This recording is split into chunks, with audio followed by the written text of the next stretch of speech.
paz do Senhor Jesus, meus irmãos, minhas irmãs e todos os telespectadores que estão nos vendo e nos ouvindo nesse dia de hoje. Mais uma vez, nós vamos meditar na palavra de Deus e nos seus versículos que falam aos corações quando assim, na adversidade, pensam nesse versículo, acreditam e confiam no agir de Deus. O primeiro versículo que eu vou deixar para a vossa meditação é Salmos 101, versículo 1, onde diz: Bem-aventurado o varão que não anda segundo o conselho dos ímpios, nem se detém no caminho dos pecadores e nem se assenta na roda dos escarnecedores. Antes tem o seu prazer na lei do Senhor e na sua lei medita de dia e de noite. O próximo é Salmos capítulo 9, versículo 17. Os ímpios serão lançados no inferno e todas as nações que se esquecerem de Deus.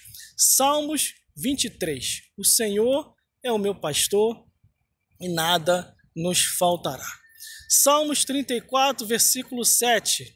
O anjo do Senhor acampa-se ao redor do que os teme, os livra e os guarda de todo o mal. Salmo 91.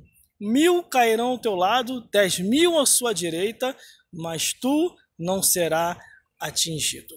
Essas são as palavras que a maioria das pessoas meditam, reflete e leva para a sua vida, para assim procurar se achegar mais próximo de Deus, ter uma comunhão com Deus e ter uma confiança a mais com o nosso Senhor.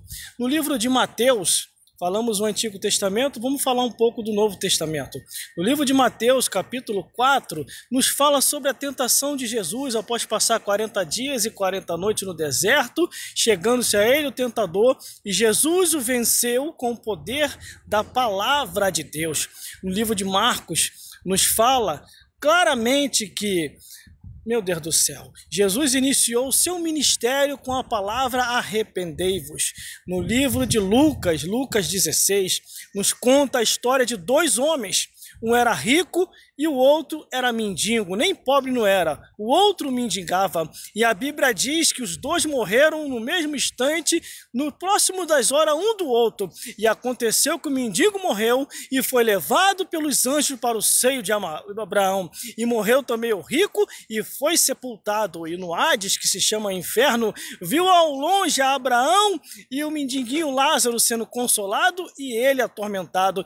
No livro de João, capítulo 3, versículo 16, diz: porque Deus amou o mundo de tal maneira que deu seu Filho unigênito para que todo aquele que nele crer não pereça, mas tenha a vida eterna. Porque Deus enviou o seu Filho ao mundo, não para que condenasse o mundo, mas para que o mundo fosse salvo por ele. E no Apocalipse, porque as horas aqui são breves, então vou deixar só o Apocalipse, capítulo 20, que diz assim: e foi julgado grandes e pequenos, todos de diversos tempos, diversas épocas, diversos lugares. Está ali para prestar conta de todos os vossos atos, pensamentos e palavras. Essas são as sequências. E tem muito mais versículos e história da Bíblia que você pode meditar, se esclarecer e ver qual caminho você está seguindo. Há dois caminhos e um só a escolher. Há o caminho das trevas e o caminho da luz. O caminho caminhando com Jesus ou o caminho se perdendo com Satanás? O caminho dos céus ou o caminho do inferno? Qual é o caminho em que você está trilhando? A palavra de Deus assim diz que ao homem é deixado escolher o seu caminho, mas o final da vida é, se você não estiver na escolha certa, céus não tem para você. É a Bíblia que diz, não sou eu que digo. Eu não posso afirmar nada a não ser aquilo que está escrito, porque a própria Bíblia por si mesma ela se confirma dizendo: nada podemos pela verdade a não ser pela verdade. É pela verdade da palavra de Deus. Por isso que a Bíblia diz assim: examinai a Escritura, porque cuidais ter nela a vida eterna. E é ela que mostra que Jesus Cristo é o caminho, a verdade e a vida. Esses são alguns dos versículos e tem muito mais que você pode ler, meditar, se edificar e estar mais próximo dos céus. Viver em paz nessa vida e em breve morar eternamente do lado de Deus.